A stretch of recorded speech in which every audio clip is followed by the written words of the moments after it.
Alright guys, so here we have a problem where they want us to find the inverse. Okay, so let's get right into this.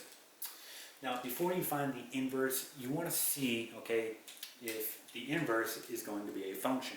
So we can do that by performing a horizontal line test on the function that we're trying to take the inverse of. So for example, if I perform the horizontal line test on this function and it fails, meaning it hits two different points, that tells me that the inverse of this function is not going to be a function. Right? And we know by looking at this, right, if I were to do this out, I would have what? I would have 1/2 x plus 2, and then I would have 1/2 x plus 2, right?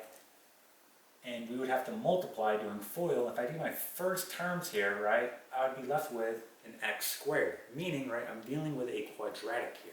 So if I'm dealing with a quadratic, that means I have something that looks like this. Okay? And if you perform a horizontal line test on any quadratic, you know, right, that it's going to fail the horizontal line test because it's going to hit two different points. Okay? So we know that the inverse of this function is not going to be a function.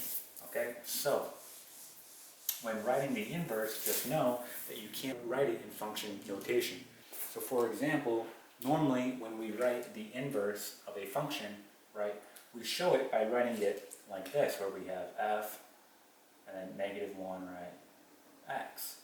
But since we know that the inverse of this function is not going to be a function, we are not going to write it in function notation, okay? So we're just going to use y equals here, okay? So let's get into how we're going to do this. So if you want to take the inverse, you simply just replace the x with y and the y with x. So again, we know this is really y, so we're going to replace that with x. So we're going to have the following. We'll have x equals, right, and then we have 1/2 y plus 2, and this is all squared. Okay, so let's go ahead and solve for y. So in order to do that, we're going to take the square root on both sides to get rid of this exponent of 2. When we do that, we get plus or minus the square root of x equal to, and then we just have 1/2 y plus 2. Subtract 2 on both sides. So you get plus or minus the square root of x minus 2 equal to 1/2 y. Last step, multiply all your terms by 2. That way we can get just y, right? So when we do that, we get plus or minus 2 square root of x, right, minus 4 equal to y, right?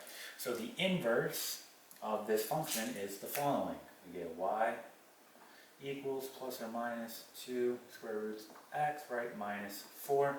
And again, we do not write this in function notation because the inverse, which is right here, is not going to be a function, right? Okay,